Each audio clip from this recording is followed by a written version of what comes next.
गुरुचरित्र पारायण कधी सुरू करावं, पूजा कशी मांडावी आणि वाचन कसं करावं, संपूर्ण माहिती आज तुम्हाला कळणार आहे.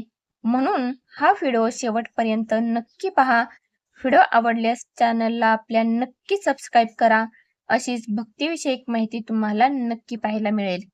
गुरुचरित्र पारायण म्हणजे दत्त संप्रदायातील पवित्र ग्रंथ. गुरुचरित्र श्रद्धेने आणि नियमपूर्वक वाचणे होय. या पारायणामुळे मनशांती लाभते, अडचणी दूर होतात आणि जीवनात सकारात्मकता निर्माण होते, असा भक्तांचा खरा अनुभव आहे. पारायण सुरू करण्यासाठी गुरुवार हा दिवस सर्वात शुभ मानला जातो. तसेच पौर्णिमा, अमावस्या, गुरुपौर्णिमा किंवा दत्त जयंती या पवित्र दिवशीही पारायणाची सुरुवात करू शकता. साधारणपणे हे पारायण 7 दिवसातच पूर्ण होते. पण मात्र आपल्या वेळेनुसार तुम्ही ते कमी किंवा अधिक दिवसात देखील करू शकता.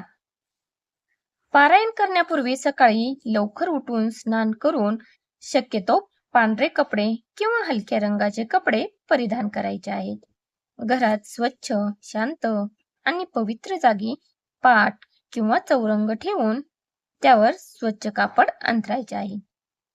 त्या ठिकाणी श्री गुरुदत्तांचा फोटो किंवा मूर्ती स्थापित करायची आहे.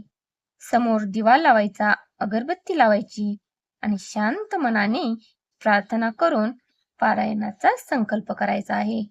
तुम्ही देखील पारायण करता का आणि पूजा मानता का ते कमेंटमध्ये नक्की सांगा. वाचनाची सुरुवात श्री गणेशाय नम आणि श्री गुरुदेव दत्त या नामस्मरणाने करावी.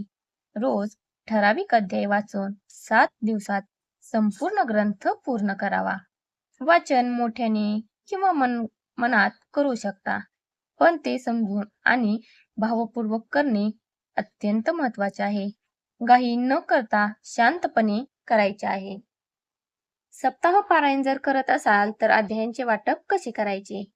पहिल्या दिवशी 1 ते 7 अध्याय, दुसऱ्या दिवशी 8 ते 14 अध्याय, तिसऱ्या दिवशी 15 ते 21 आणि चौथ्या दिवशी 22 ते 28 अध्याय, पाचव्या दिवशी 29 ते 35 अध्याय, सहाव्या दिवशी 36 ते 42 आणि सातव्या दिवशी 43 ते 52 असे अध्याय आपल्याला पूर्ण करायचे आहेत.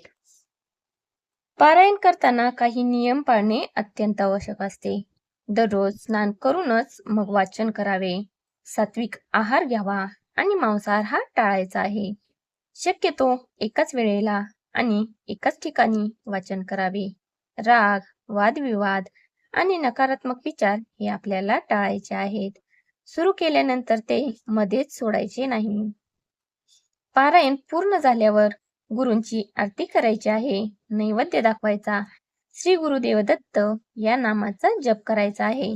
शक्य असल्यास प्रसाद वाटावा.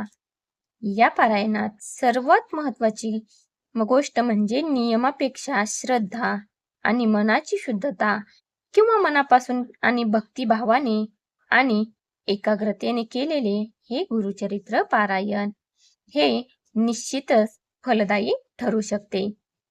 तुमचा जर स्वामींवर विश्वास असेल तर योग्य पद्धतीने केलेले पारायण कधीच वाया जात नाही. तुम्ही गुरुचरित्र पारायण केले आहे का ते कमेंट करून नक्की सांगा आणि हो, कमेंटमध्ये श्री गुरुदेव दत्त लिहायला विसरू नका. व्हिडिओ आवडल्यास एक लाईक मात्र नक्की करा आणि चॅनलला सबस्क्राईब करा.